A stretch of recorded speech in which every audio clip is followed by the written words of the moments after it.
If there's one kind of play that sends a jolt through the stadium, one that gets the crowd roaring and defenders second-guessing their choices, it's the kind where a running back lowers the shoulder and dares anyone to stop him. No finesse, no dancing around, just raw power, grit, and punishment. Fans felt it, defenses feared it. And while today's game leans more on speed and the air attack, there was a time when these downhill monsters ruled the field. This is about those backs, the ones who made a living off punishing hits and dragging defenders like they were part of the play call. These are the hardest hitting running backs the NFL has ever seen. 1. Jim Brown. Few players in NFL history have ever embodied dominance quite like Jim Brown. He wasn't just fast or powerful, he was both all at once. Defenders couldn't figure him out because there wasn't just one way to tackle him. He could slip past them with grace or run straight through them like a freight train. In just 9 seasons, he won 3 MVPs and finished top 4 in voting nearly every year he played, making a habit of turning elite athletes into helpless obstacles. Even as he racked up league-leading numbers, including over 12,000 rushing yards and 126 touchdowns, Brown knew the cost of his style. The constant pounding wore on him early, and by the time he was 29, after leading the league in rushing for the 3rd year in a row, he walked away. But when he was on the field, he never held back. He dropped his shoulder into defenders, stiff-armed them into the ground, and made every tackle feel like a mistake. His philosophy was simple: make defenders regret ever trying. Hall of Famer John Mackey remembered the advice Brown once gave him. Make sure when anyone tackles you, he remembers how much it hurts. Brown didn't just live by that idea, he turned it into his legacy. He was inducted into the Hall of Fame in 1971 and remains the gold standard for physical backs. 2. Earl Campbell. For those who grew up watching football before it turned into a quarterback's game, Earl Campbell is the name that comes up when power running is the topic. The sight of him barreling downfield, jersey torn, defenders bouncing off his massive legs, became a trademark. At 5'11" and 232 pounds, with thighs the size of tree trunks, Campbell treated tacklers like minor inconveniences. Born in Tyler, Texas, the Tyler Rose brought a homegrown ferocity to the game. Inspired by Dick Butkus, he modeled his game after the hardest hitters in the sport. By the time he reached the NFL in 1978, he was already a star, Heisman winner, All-American, and the #1, first overall pick. And from day one, he delivered. Rookie of the Year, Offensive Player of the Year, then NFL MVP in 1979, followed by a career-high 1,934 rushing yards in 1980. It was a run of dominance unlike anything the league had seen. Even his gear had to be custom-made to protect him from his own strength. He was that rare back who looked for contact and usually won. 3. Walter Payton. Walter Payton was the perfect contradiction. They called him sweetness, but there was nothing gentle about the way he ran. One minute, he'd glide past a defender with ease, and the next, he'd lower the boom and bulldoze through a linebacker. That balance between elegance and aggression made him one of the most complete backs ever. As the heart of those gritty mid-'80s Bears teams, Payton brought the same toughness as names like Dent, Singletary, and Ditka.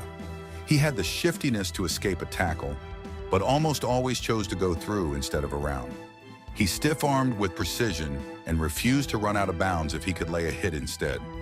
Never die easy wasn't just his motto, it was his style of play.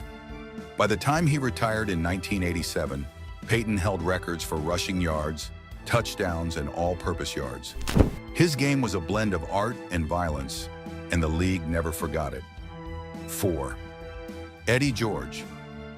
Eddie George was steady, relentless, and the kind of back who wore down defenses over 4 quarters. From 1996 to 2003, George defined football in Tennessee, carrying the Titans, formerly the Oilers, with over 10,000 career rushing yards and 74 total touchdowns. At 6 feet 3 inches and over 230 pounds, George was built like a linebacker, but ran with the patience of a seasoned pro. Year after year, he delivered 5 straight seasons, with over 1,200 yards, peaking with 1,509 in 2000. He played every down like it mattered and left defenders bruised by the fourth quarter. Titans fans still talk about him as the toughest back they ever had, and it's not hard to see why. 5. Adrian Peterson. Few backs in the modern era combine speed, vision, and pure force like Adrian Peterson.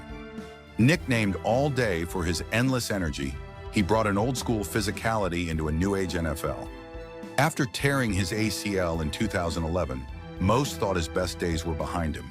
Instead, he came back in 2012 with one of the greatest seasons ever. 2,097 rushing yards, just 8 shy of the all-time record. Peterson's frame was carved out of granite. Every movement looked explosive. Every hit looked personal. At 6 feet 1 inch, 220 pounds, he didn't just run past defenders, he ran through them. Whether it was the 296-yard game as a rookie or the violent hits he delivered against the Browns and Steelers, his highlight reel played more like a demolition tape than a skill showcase. 6. Jerome Bettis. Jerome Bettis may have started with the Rams, but it was in Pittsburgh where the Bus became a legend. He was a freight train in cleats. Defenders knew what was coming, but stopping it was a different matter. Bettis thrived in bad weather, especially in the cold, gritty, late-season matchups where backs were expected to wear down. That's when he turned up the punishment. Early on, he had enough burst to surprise defenses, but over time, he became the definition of a bruiser, delivering punishing runs up the middle and carrying defenders on his back like extra luggage. His size, balance, and vision made him a nightmare in short yardage. But his real strength was consistency. He kept the chains moving and wore down defenses with every hit. Even in the final stretch of his career, the physicality never faded. At age 33, in the final 100-yard game of his career, he lowered his shoulder and sent Brian Urlacher flying, one of the toughest linebackers of his era. Bettis retired a Super Bowl champion in his hometown of Detroit, with 8 1,000-yard seasons and a Hall of Fame jacket in 2015 to cap off one of the most respected careers ever by a powerback. 7. Eric Dickerson. Eric Dickerson didn't always look like a power runner, but defenders found out quickly that avoiding his hits was just wishful thinking. At 6 feet 3 inches with a long stride and upright running style, he could torch defenses with speed or flatten them when the situation called for it. He didn't shy from contact, he handled it when necessary, and more often than not, dished out the harder blow. When he entered the league in 1983, he didn't just make a splash, he broke it wide open. Dickerson set rookie records with 1,808 rushing yards, then stunned the league again the next year with a record-setting 2,105 yards, a mark that still stands. His 7 straight seasons of over 1,200 rushing yards to start his career set a tone of dominance few have matched. Injuries caught up with him late in his 11-year career, but the first half was a masterclass in power-speed balance. 6 Pro Bowl selections, 5 All-Pro nods, and 3 years where he was in the top 2 for MVP say everything. Dickerson ran through defenses with purpose, and whether it was with the Rams or other teams, the outcome was the same: yards, punishment, and records. 8. Marshawn Lynch.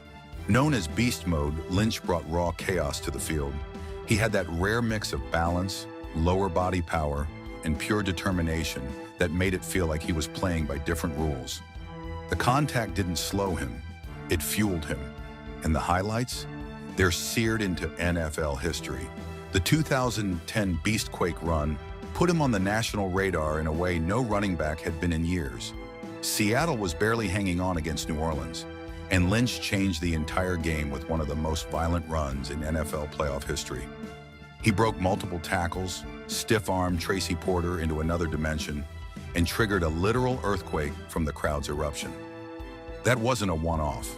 In 2014, he followed it up with another jaw-dropping run that people call Beastquake 2.0. Game after game, Lynch turned simple handoffs into statement plays. His physical style brought back memories of older, tougher eras. Off the field, he was funny, calm and laid back. On the field, he was anything but. 9. Mike Alstott. There's a reason Mike Alstott's name still rings out in football conversations nearly 2 decades after his last snap. He wasn't just a fullback, he was a throwback to a time when contact was the point. Defenders didn't just have to deal with his blocks, they had to tackle him too. And good luck with that. Alstott brought rare versatility to a position built around grit. He wasn't just clearing lanes, he was taking the ball himself and running straight into the teeth of defenses. Over 5,000 rushing yards, 58 touchdowns, and more than 300 receptions speak to his complete role in Tampa Bay's offense. He wasn't just short yardage. He could break one loose or flatten a linebacker in space. He helped power the Bucs to a Super Bowl title and carved out a legacy as one of the last true fullbacks who could change a game on his own. 10. Bo Jackson. Bo just 4 seasons with the Raiders. He left a legacy that most backs can't match in a decade. He had his most iconic moment came against the Seahawks in 1987 when he bulldozed Brian Bosworth into the end zone after the linebacker trash-talked him in the media. That same night, he also burned the defense for a 91-yard touchdown. He left defenders spinning, teammates in awe, and fans wondering what more could have been if injuries hadn't cut his career short. For those who saw it, Bo Jackson wasn't a myth. He was the real deal, and he did things no one else could. That's all for today. If you enjoyed the video, hit that like button and subscribe for more. See you in the next one.